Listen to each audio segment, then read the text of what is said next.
Randor Russo, a man the feds called the architect of the East Coast underworld, was used to people begging him for their lives, for money, for mercy.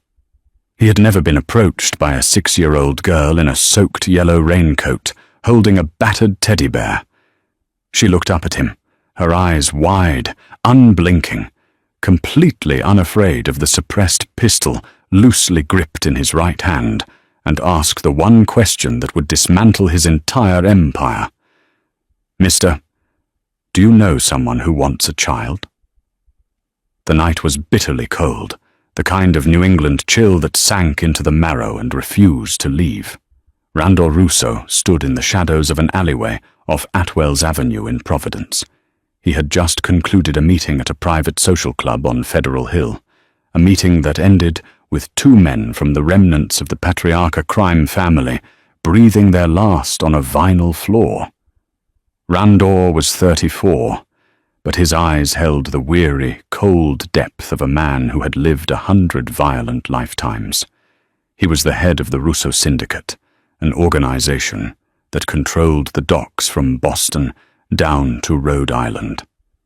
He was adjusting the cuffs of his bespoke charcoal suit, the adrenaline of the hit slowly fading into his usual icy detachment, when he heard the splash of a puddle. Randor's instincts flared. His hand snapped to the Sig Sauer P226, holstered at his hip. He pivoted, expecting a retaliation squad, a stray cop, or a rival hitman. Instead, the dim, flickering amber light of a broken street lamp illuminated a tiny figure. She couldn't have been more than 6 years old. She wore a bright yellow raincoat that was entirely too large for her, the hem dragging against the filthy, rain-slicked pavement. Her dark hair was plastered to her pale cheeks, and she was clutching a one-eyed plush bear to her chest like a shield. Randor froze. For a man who could calculate the logistics of a multi-million-dollar smuggling ring in his head, his mind completely blanked. He looked around the alley, scanning the shadows. "Where is your mother?" he barked, his voice a low, gravelly baritone that usually made grown men tremble. The little girl didn't flinch. She took a step closer. The rain fell between them in heavy, relentless sheets. She tilted her head, looking past the blood splattered on the cuff of his white shirt, looking directly into his dark, storm-grey eyes. "Mister," she said, her voice a small, bell-like sound over the drumming rain. "Do you know someone who wants a child?" Randor stared at her. "What?" "My mommy says I have to go away," the girl said, her lip trembling slightly, though she fought valiantly to hide it. "She said I need to find someone with a nice suit and a nice car who can take me far away. You have a nice suit. Are you a dad?" A heavy silence descended over the alley, broken only by the distant wail of a police siren.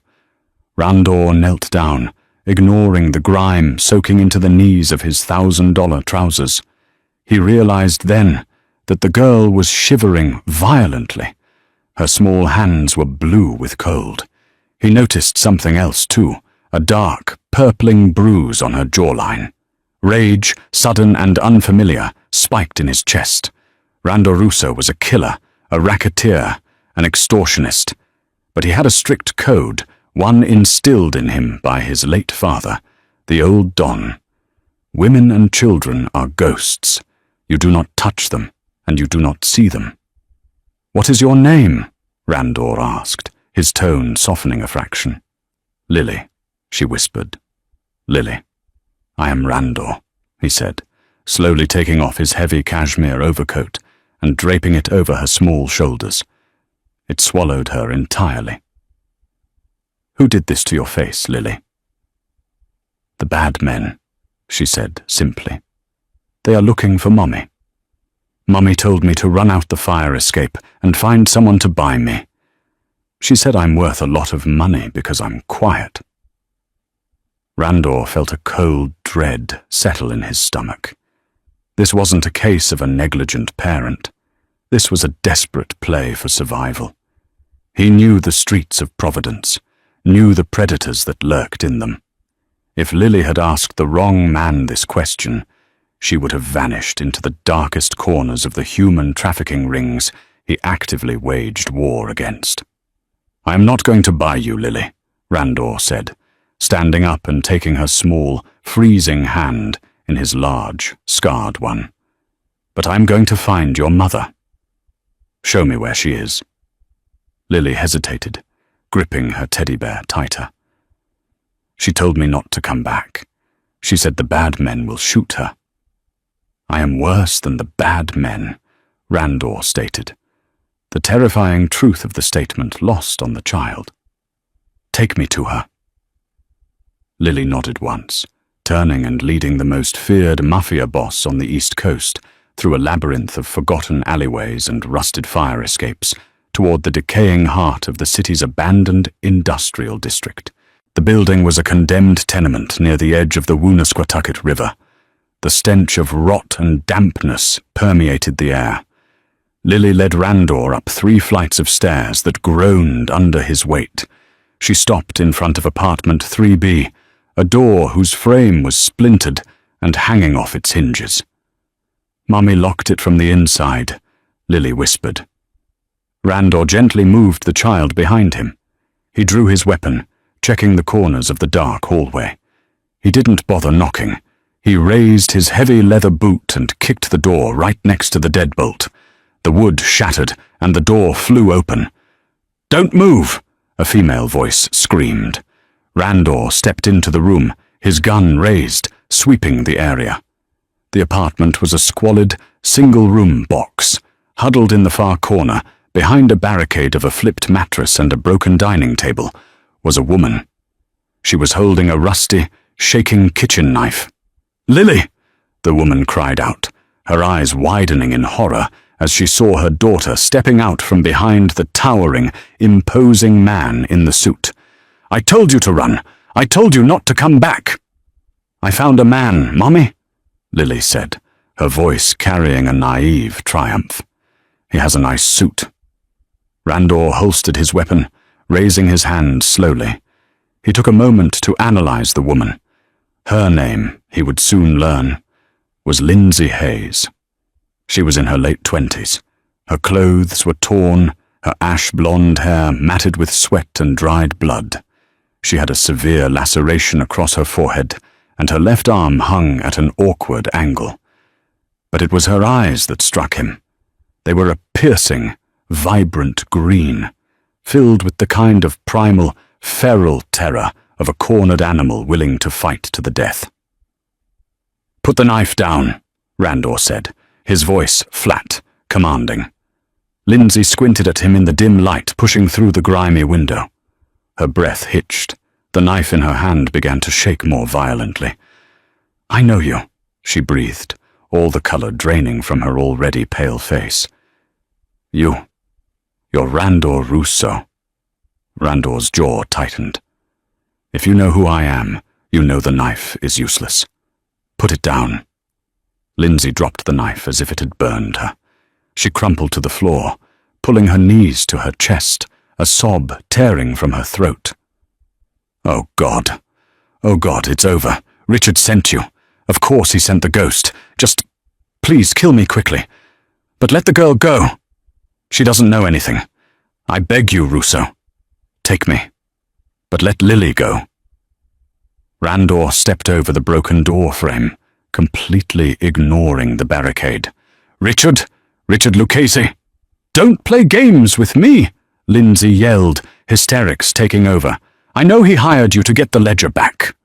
Randor stopped. The pieces rapidly clicked into place. Richard Lucchese was a rising star in the fractured Patriarcha family, a ruthless, unpredictable street boss who had been making aggressive moves into Randa's territory. For months, Randor's intelligence network had been trying to find the source of Lucchese's sudden influx of capital. Rumors whispered of an offshore laundering operation tied to a Mexican cartel, but they had no proof, no accounts, no names. "You have Lucchese's ledger?"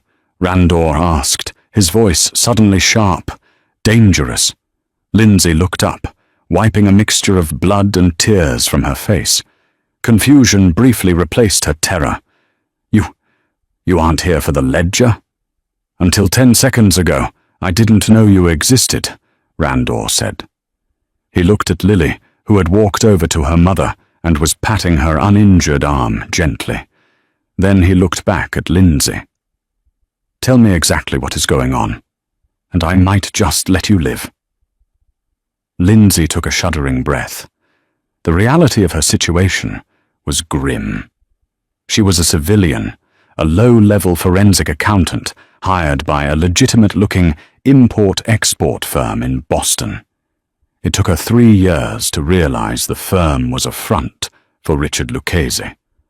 When she discovered they were using her credentials to authorize wire transfers to the Cayman Islands, effectively framing her if the FBI ever raided them, she panicked.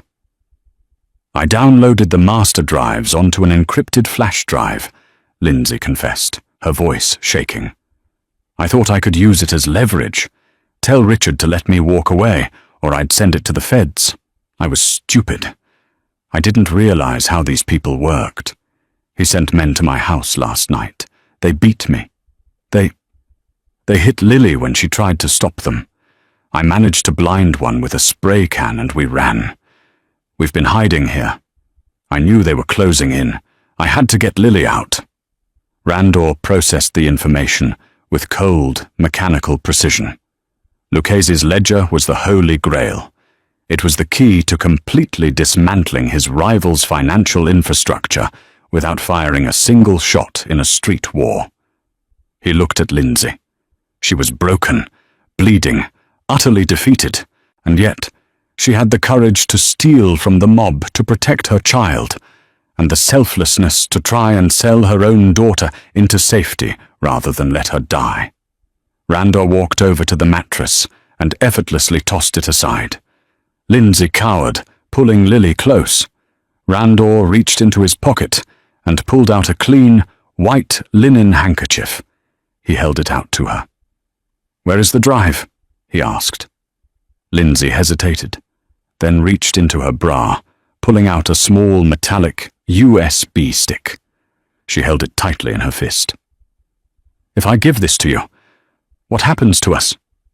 "I take it, and I destroy Richard Lucchese," Randor said simply. "And us?" Lindsay pressed, her green eyes locking onto his. "You know too much, and you have seen my face in the middle of a hit night," Randor replied. Lindsay closed her eyes, preparing for the bullet. "Which means," Randor continued, his voice taking on a strange, unfamiliar softness, "you belong to me now. Get up, you're leaving." "Where are you taking us?"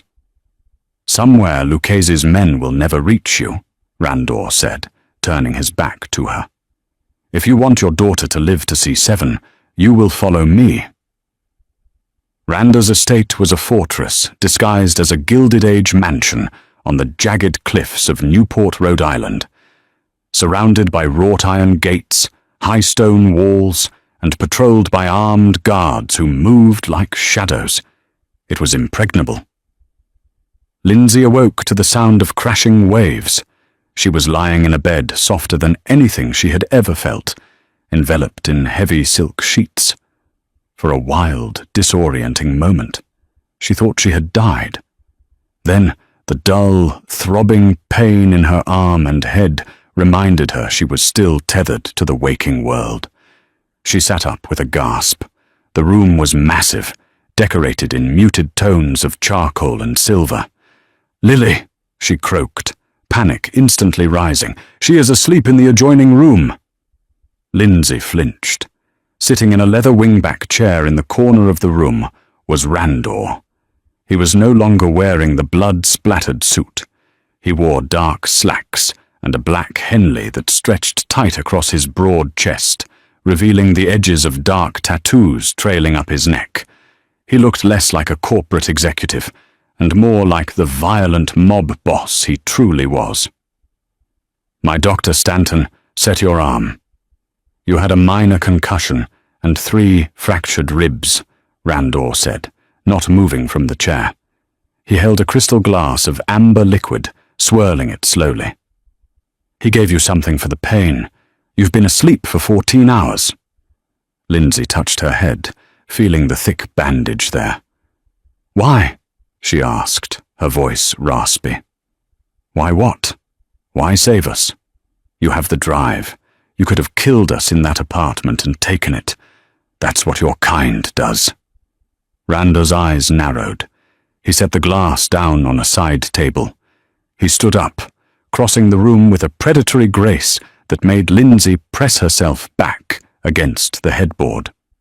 He stopped at the edge of the bed, towering over her.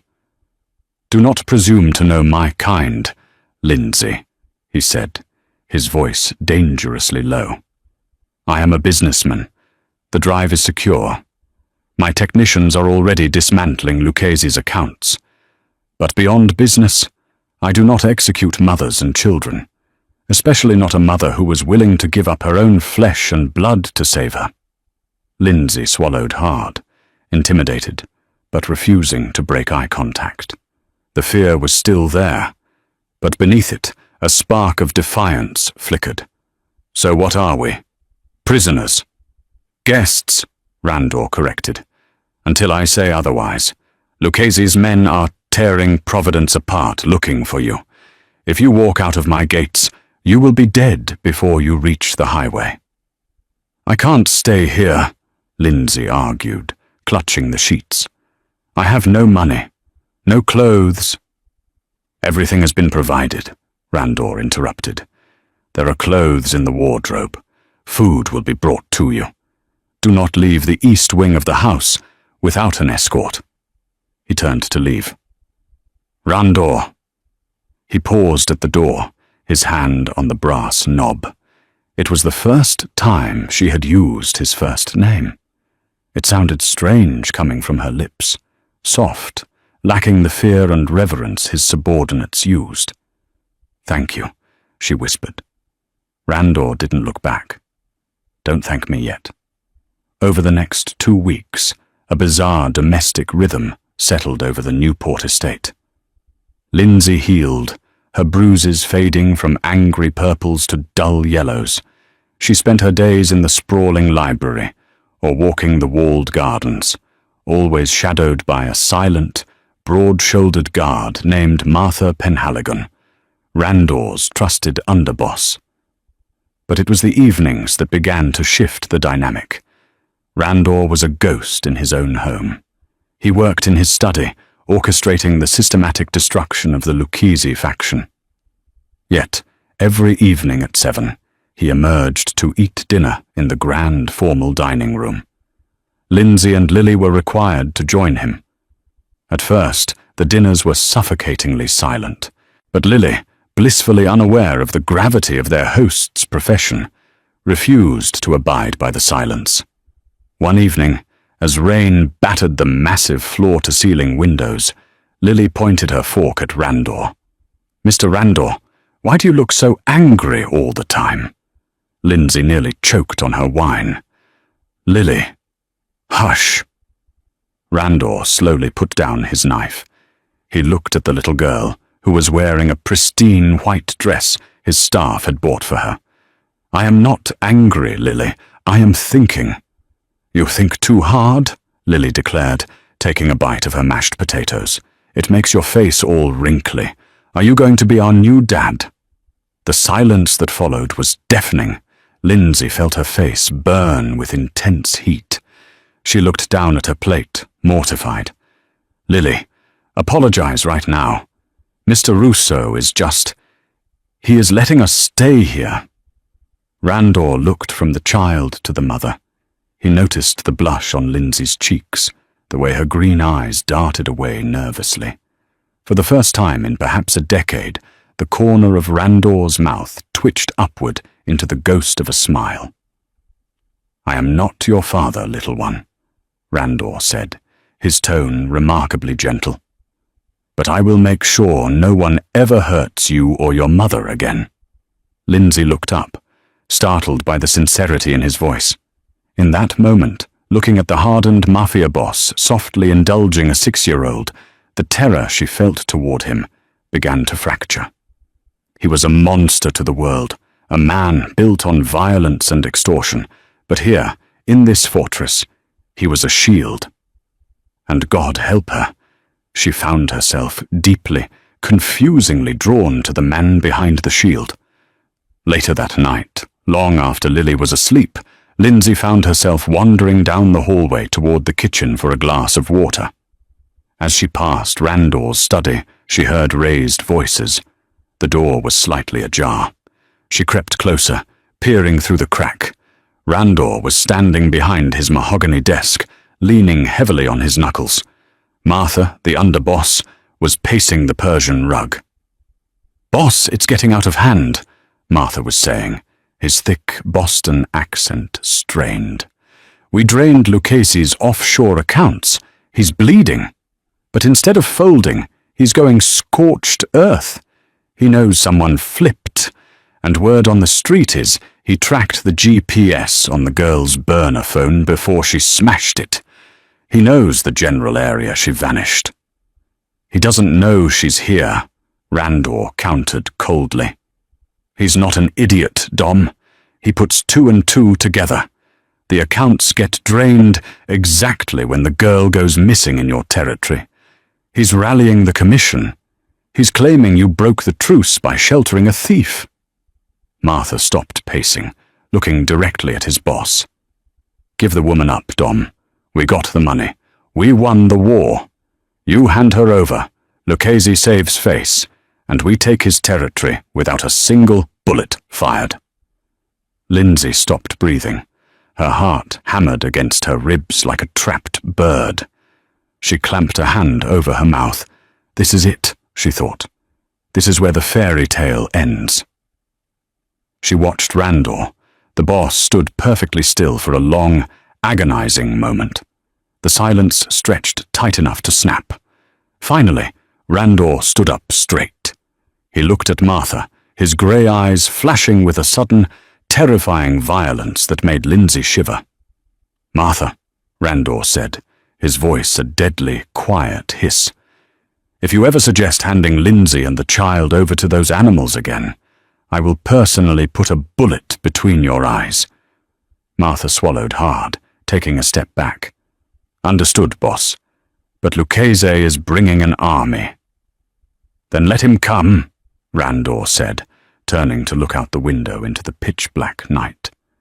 "We will bury him in the ocean." Lindsay backed away from the door, sliding down the wall of the corridor until she hit the floor. Tears stung her eyes, but this time they weren't born of fear. She was tethered to a monster, yes, but he was her monster now. And the real war was just beginning. The morning sun over the Atlantic did nothing to warm the chill that had settled in Lindsay's bones. After overhearing Randor's refusal to hand her over to Richard Lucchese, the sprawling Newport estate no longer felt like a prison. It felt like a bunker. Lindsay found Randor not in his study, but in the estate's glass-domed conservatory. He was standing amidst rows of vibrant, blooming orchids, a stark contrast to the violence that clung to him like a second skin. He wore a crisp white shirt, the sleeves rolled up to his elbows, revealing the intricate ink that mapped his forearms. He was methodically pruning a dead stem with a pair of silver shears. "You are up early," Randor said without turning around. His hearing was unnervingly sharp. Lindsay stepped onto the humid flagstone path, wrapping her cashmere shawl tighter around her shoulders. "I didn't sleep much. I heard you talking to Martha last night." The shears paused. Randor slowly turned, his storm-grey eyes locking onto hers. He didn't look angry that she had eavesdropped, merely assessing. "You should not wander the halls at night, Lindsay. It makes my men nervous." "Martha wanted you to give us up," she pressed, her voice trembling slightly. She closed the distance between them, needing him to see the gravity in her expression. "Randa, if Lucchese wants me that badly, he's going to tear your world apart to get me."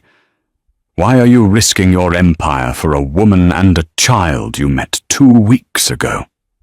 Randor set the shears down on a wrought iron table.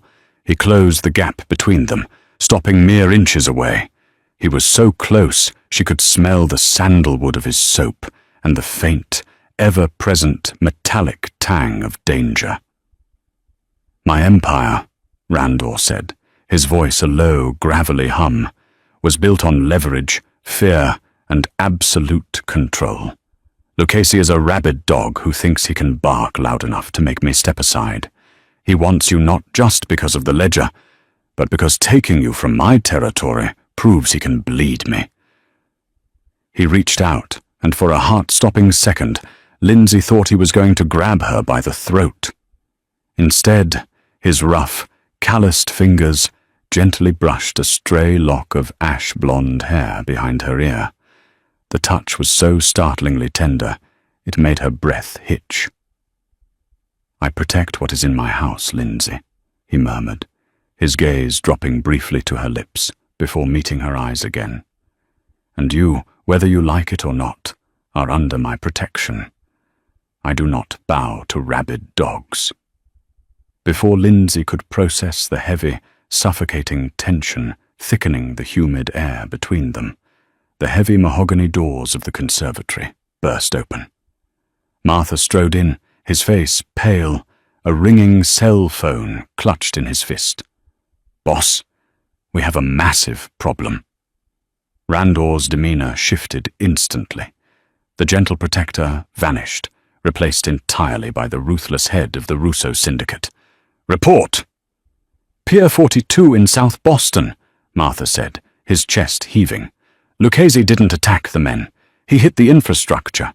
2 car bombs took out the warehouse loading bays. 3 of our guys are dead, Randor. 4 in the ICU. He's sending a message." Lindsay gasped, pressing a hand to her mouth. The reality of the mob war she had ignited crashed down on her. People were dying. Randor didn't flinch. His expression hardened into a mask of pure, sculpted ice. "Lock down the estate. Double the perimeter guard. Move Lindsay and Lily to the reinforced wing. No one gets in or out without my explicit authorization." "Where are you going?" Lindsay asked, panic rising in her throat as Randor bypassed her, heading for the doors. He stopped, glancing back over his shoulder. The look in his eyes was something straight out of a nightmare, cold, hollow, and promising absolute devastation. "I am going to remind Richard Lucchese why they call me the Ghost." For the next 3 days, Randor did not return to the estate. Lindsay and Lily were confined to a suite of rooms behind reinforced steel doors. The news channels, which Lindsay watched obsessively, painted a grim picture of the East Coast under siege. Mysterious fires at import warehouses, a Lucchese lieutenant found gunned down in a Providence restaurant, and the FBI scrambling to contain a turf war that was rapidly spiraling out of control. Every night, Lindsay lay awake, listening to the crashing waves, terrified that the next knock on the door would be Martha telling her Randor was dead. She had spent her life running from bad men, and now she found herself desperately praying for the worst of them to come home. It was past 2 in the morning when the heavy reinforced door to Lindsay's suite finally clicked open. Lindsay, who had been dozing fitfully in an armchair with a book in her lap, bolted upright. Randor stood in the doorway. He looked like a man who had walked through hell. His bespoke suit jacket was gone, his white shirt torn and stained with dark, terrifying patches of crimson. He leaned heavily against the doorframe, his breath coming in shallow, ragged rasps. "Randa!" Lindsay abandoned the book, rushing across the room. "Don't wake the child," he grunted, holding up a bloodied hand to stop her as he stumbled past, making his way toward his private study down the hall. Lindsay ignored him.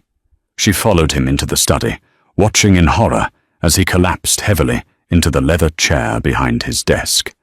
He reached into his desk drawer, pulling out a first aid kit and a bottle of scotch. With trembling, blood-slicked fingers, he tried to unbutton his shirt. "Stop, let me do it," Lindsay ordered. Randor looked up, his eyes glassy with pain. "Lindsay, leave." "Shut up," she snapped, surprising both of them with the venom in her voice. She stepped around the desk and slapped his hands away. "You saved my life. The least I can do is patch up yours." Randor let his head fall back against the chair, a harsh breath hissing through his teeth as Lindsay expertly ripped the ruined shirt open. A jagged, ugly knife wound traced his left side, just below his ribs. It was deep, still oozing sluggishly, but not fatal. "Who did this?" she asked, her hands shaking slightly as she uncapped the bottle of rubbing alcohol. "Lucchese's personal enforcer," Randor breathed out. "He's no longer an issue." Lindsay poured the alcohol onto a gauze pad. "This is going to burn." She pressed it to the wound. Randor didn't scream, but his entire body went rigid, his jaw clenching so hard she thought his teeth might crack. His massive hand shot out, gripping the armrest of the chair tight enough to split the leather. As she worked, cleaning and binding the wound with practiced efficiency, a skill learned from years of patching up her own injuries before going on the run, the silence in the room grew heavy, charged with an undeniable, raw intimacy. "You shouldn't be seeing this," Randor murmured, watching her face intently as she leaned over him, taping the bandages tight. "You shouldn't be involved in this blood." "I brought this blood to your door," Lindsay countered softly, refusing to look away from her task. "It's my fault." "No." Randor reached up, his large, warm hand capturing her chin and forcing her to look at him. The intensity in his grey eyes pinned her in place. "Lucchese's greed caused this. Your only crime was trying to survive. I have spent my entire life surrounded by monsters, Lindsay. People who would sell their own mothers for a piece of the docks. Then I saw a little girl in a yellow raincoat, completely fearless, asking a killer to save her mother." His thumb brushed gently across her lower lip. Lindsay stopped breathing.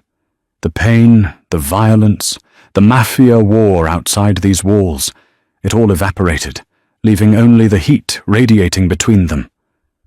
"You and Lily are the only pure things that have ever entered my world," Randor confessed, his voice dropping to a rough whisper, "and I will burn the entire eastern seaboard to ash before I let anyone take you from me." Lindsay's heart pounded a frantic rhythm against her ribs. She didn't pull away. Instead, she leaned into his touch. "Randor." He didn't wait for her to finish. His hand slid to the back of her neck, tangling in her ash-blonde hair, and he pulled her down.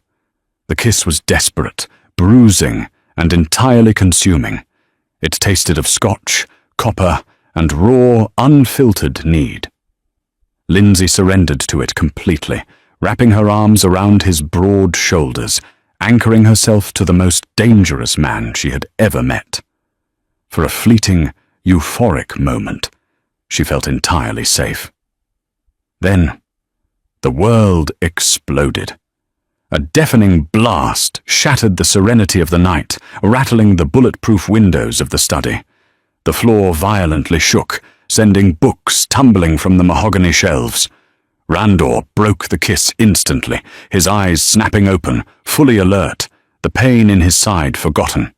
Before either of them could speak, the estate's blaring security sirens began to wail, a shrill, mechanical scream that cut through the darkness. The power flickered, then died completely, plunging the study into pitch blackness, illuminated only by the strobing red emergency lights. Heavy boots pounded down the hallway outside. The door burst open. It was Martha, carrying an assault rifle, his face illuminated by the red emergency flashes. "Boss!" Martha yelled over the sirens. "The Seagate is breached. Someone deactivated the magnetic locks from the inside guardhouse." Randor stood up, his face contorted in a mask of lethal fury. He grabbed his Sig Sauer from the desk drawer and racked the slide. "Silas!" Randor spat out, naming the night shift captain. "He sold us out to Lucchese." "They're swarming the lower lawns, Dom. They've got heavy weaponry. We're completely surrounded." Randor turned to Lindsay, grabbing her by the shoulders. His grip was bruising. "Get Lily. Go to the panic room beneath the wine cellar. Do not open the door for anyone but me or Martha. Do you understand?" Lindsay was terrified. Her brief moment of safety shattered into a million jagged pieces. "What are you going to do?" "I am going to kill them all," Randor promised, turning toward the hallway, stepping directly into the line of fire. The air in the grand hallway tasted of cordite and pulverized drywall. Lindsay didn't look back as Randor and Martha disappeared into the smoke-filled corridor, the staccato roar of automatic gunfire erupting almost immediately to drown out the blaring security sirens. She sprinted barefoot toward the reinforced wing, her heart hammering wildly against her ribs. She burst into Lily's adjoining bedroom. The 6-year-old was sitting upright in the massive 4-poster bed, her small arms wrapped tightly around the battered, one-eyed teddy bear. Her eyes were wide, reflecting the strobe of the red emergency lights outside the window, but she wasn't crying. "Mommy, are the bad men here?" Lily asked, her voice a tiny, brave whisper. "Yes, baby," Lindsay gasped, scooping the child into her arms. Lily was heavy, but the pure adrenaline coursing through Lindsay's veins made her feel weightless. "But Randor is going to stop them. We just need to go down to the cellar, exactly like he told us." Lindsay hurried out of the suite, navigating the labyrinthine corridors of the East Wing. The estate was a war zone. The sounds of breaking glass and shouting echoed up the grand staircase. She reached the servants' stairs that led down to the kitchens and the subterranean wine cellar. She pushed the heavy oak door open, stepping onto the stone landing, when a cold, metallic click froze her in place. "Going down, Mrs. Hayes?" Lindsay whipped her head around. Stepping out of the shadows of the pantry was Silas. The night shift captain was a hulking man with a freshly shaved head and a tactical vest. He held a suppressed 9mm pistol pointed directly at Lindsay's chest. "Silas," Lindsay breathed, instinctively turning her body to shield Lily from the barrel. "Randor trusted you." "Randor is a dead man walking," Silas sneered, stepping closer, his boots crunching on broken glass. "Lucchese offered me 5 million and a territory in Southie to leave the Seagate unlatched. You think I'm going to pass up retirement for a boss who's gone soft over a stray cat and her kitten? Put the kid down. Lucchese wants you alive." But he didn't say anything about the girl. A primal, suffocating terror gripped Lindsay, but it was instantly swallowed by a blinding, ferocious rage. This man was going to kill her daughter. "Run, Lily," Lindsay whispered fiercely into the child's hair. "When I say go, you run down the stairs and don't stop." "Mommy, go!"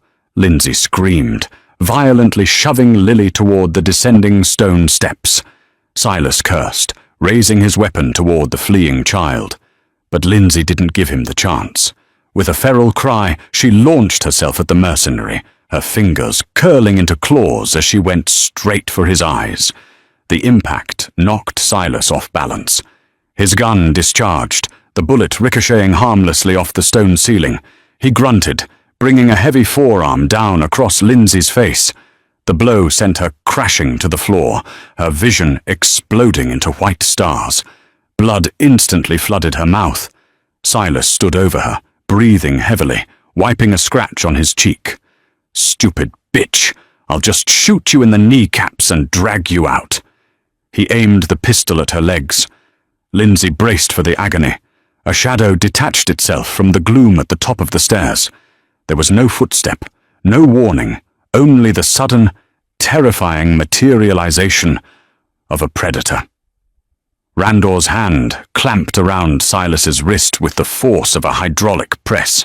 Silas let out a breathless shriek as the bones in his forearm shattered under the grip.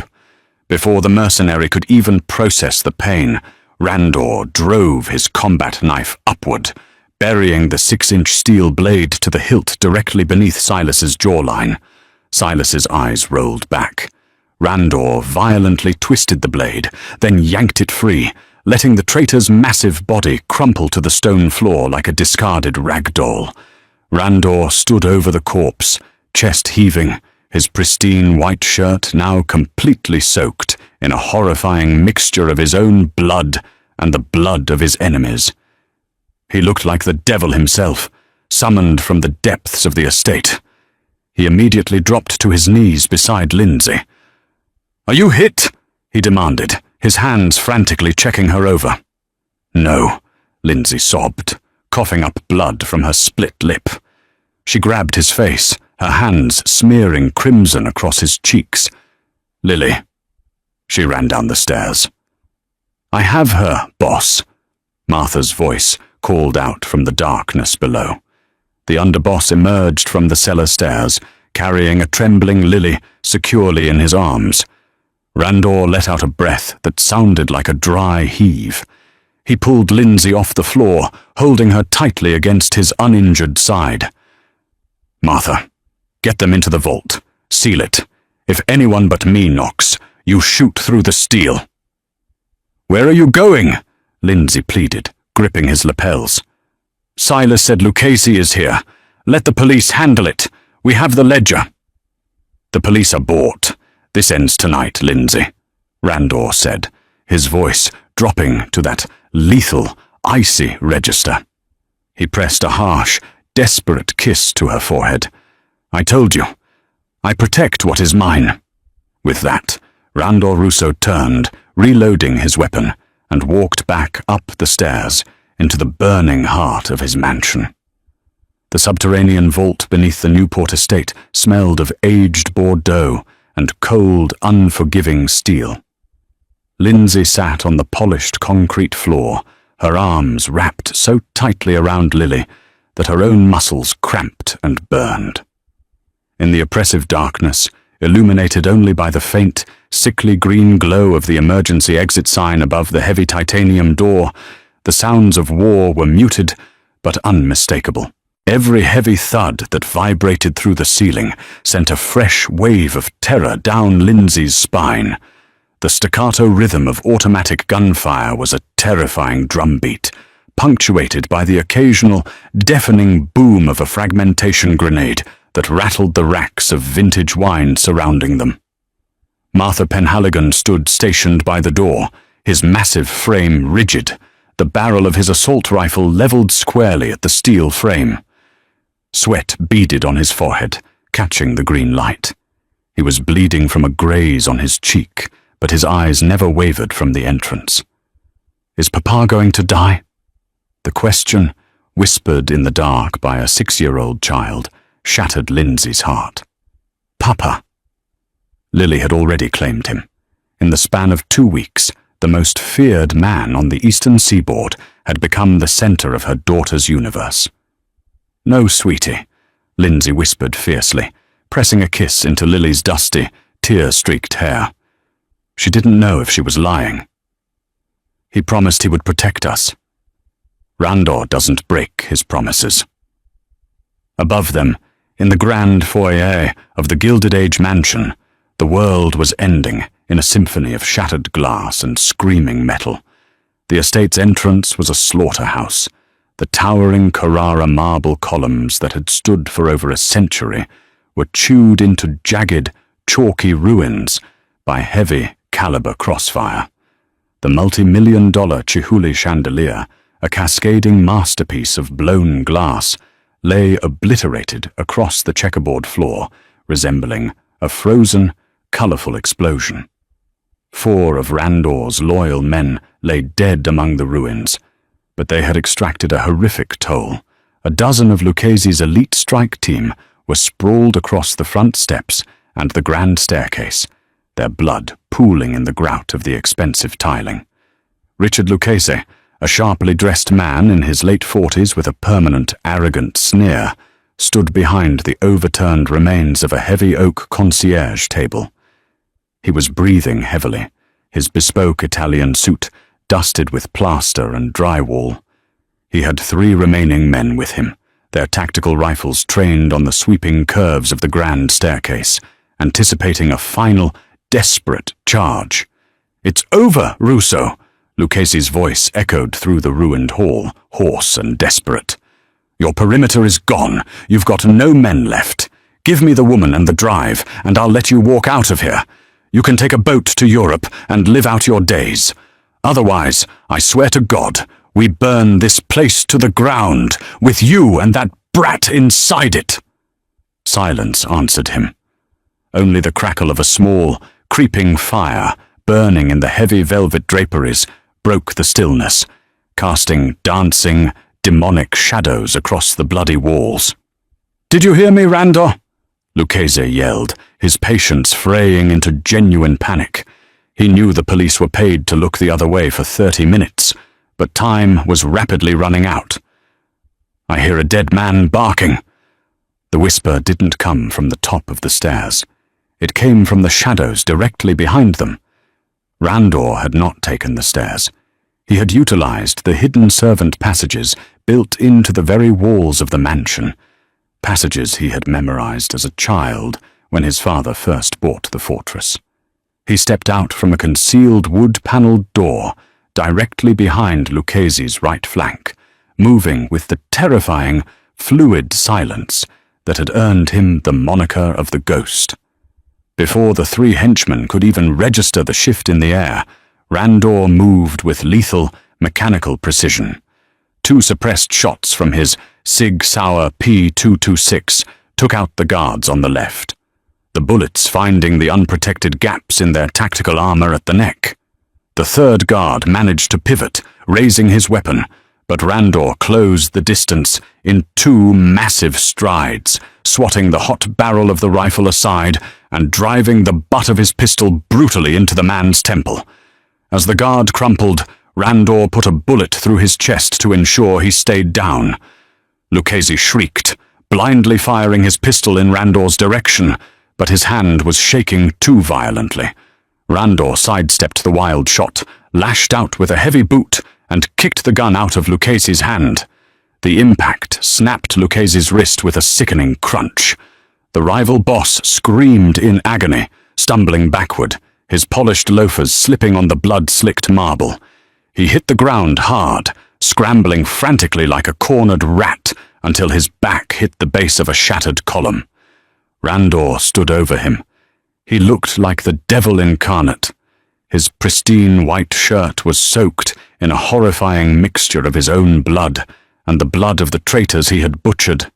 His chest heaved, but his storm-grey eyes were utterly devoid of emotion.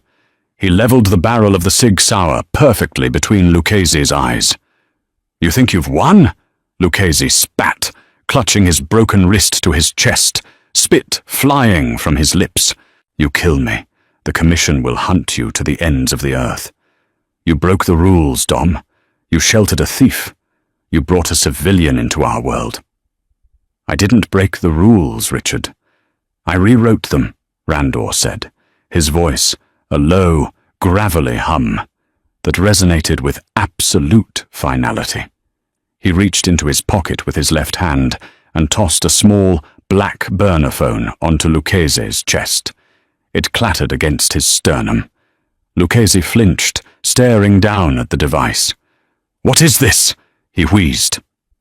"While you were busy storming my gates like a rabid animal," Randor explained coldly, "my technicians finished decrypting the ledger Lindsay brought me, the one you thought she was going to sell to the FBI. I didn't send it to the feds, Richard. The feds would just put you in a comfortable cell." Lucchese's face lost all its color. A new, far more profound terror began to seize his heart. "What did you do?"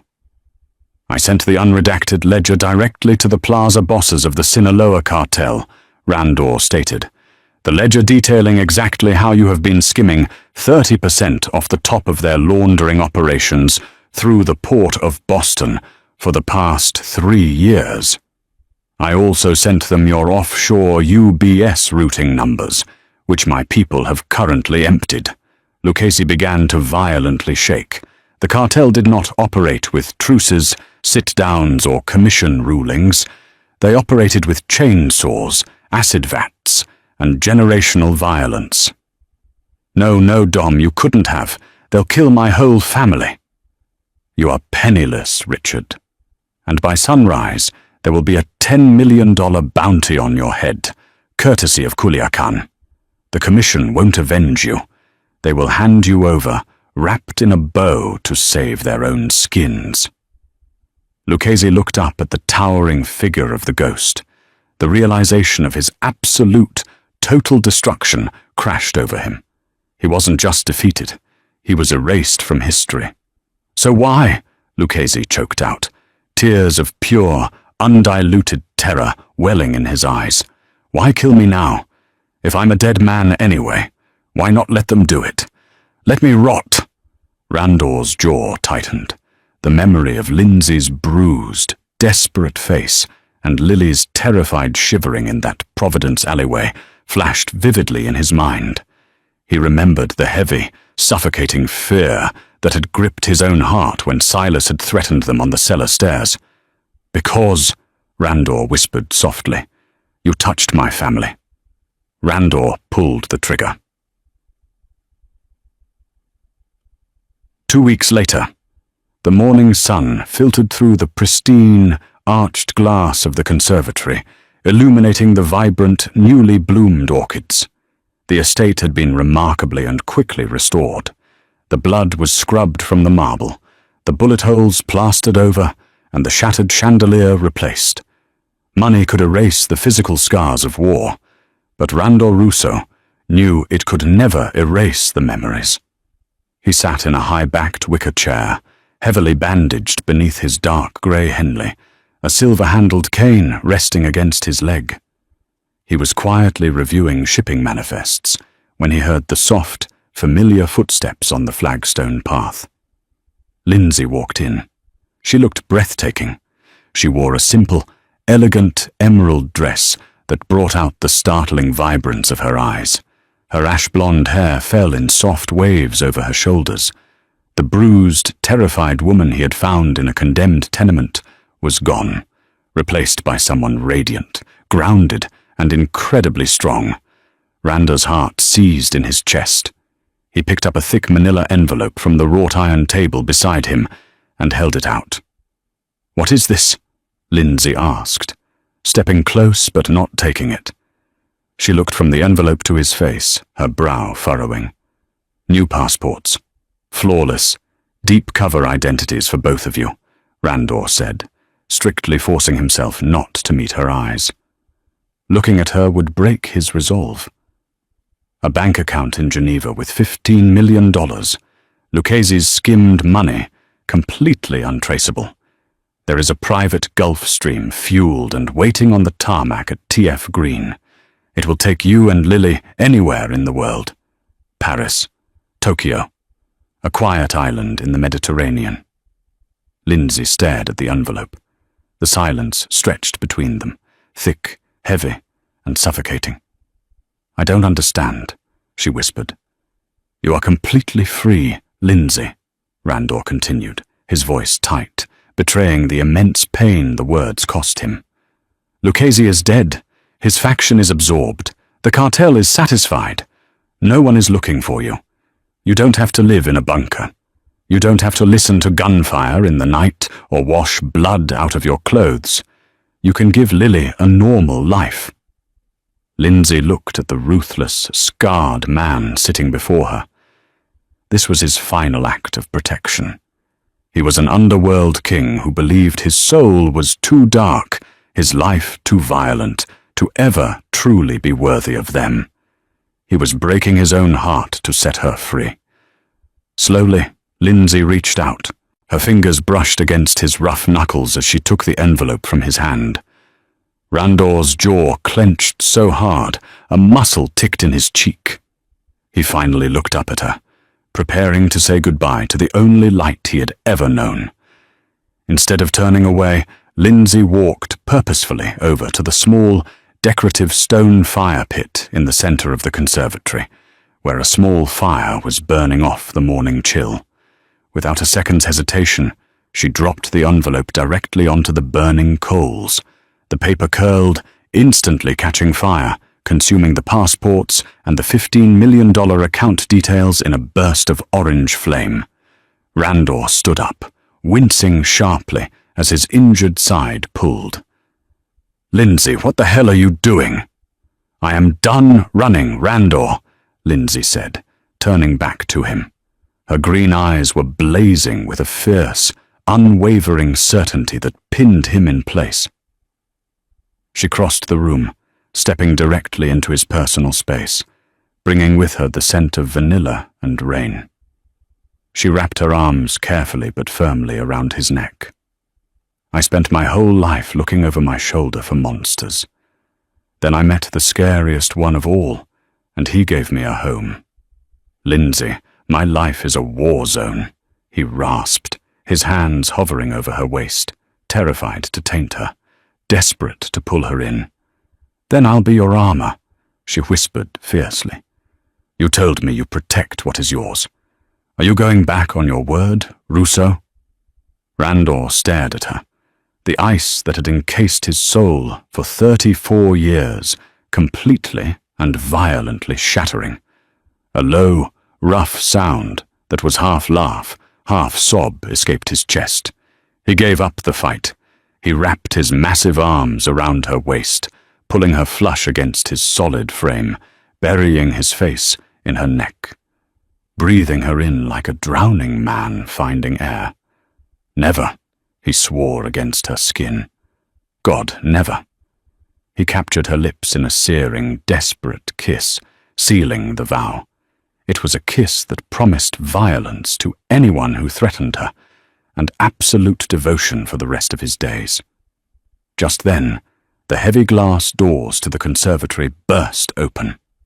Lily, wearing her bright yellow raincoat, despite the perfect sunny weather outside, ran in, carrying her one-eyed bear. "Mr. Randor," Lily beamed, oblivious to the heavy romantic tension. She ran over and hugged his leg, looking up at him with wide, trusting eyes. "Martha says we can go feed the ducks at the pond. He has bread. Can we go? Please, Papa." Randor froze. Lindsay pulled back slightly, looking up at him, a radiant, triumphant smile breaking across her face. The most feared Mafia boss on the East Coast looked down at the little girl who had walked up to him in a dark alley and dismantled his entire empire with a single question. His heart was irrevocably captured. He wasn't just a king of the underworld anymore. He was a father. Randor gently reached down and rested his large, scarred hand affectionately on Lily's dark hair. "Yes, little one," Randor said softly, the coldness in his eyes replaced by a warm, protective fire. "We can go feed the ducks." In the end, the blood washed away with the tide, leaving behind a foundation built not on fear, but on an unexpected, fierce devotion. Randor Russo, the architect of the East Coast underworld, found his most enduring legacy not in the ledgers he controlled or the territories he conquered, but in the fierce green eyes of a woman who refused to break, and the tiny unwavering hand of a little girl in a yellow raincoat. Lindsay Hayes stopped running, trading a life of fear for a kingdom of shadow, ruling seamlessly beside the man they called the Ghost. It is a whispered legend on the streets of Providence today, a testament to the fact that sometimes the most dangerous monsters are the only ones capable of keeping the wolves at bay. Lily asked for someone to buy her. Instead, she bought a king's soul and built a family.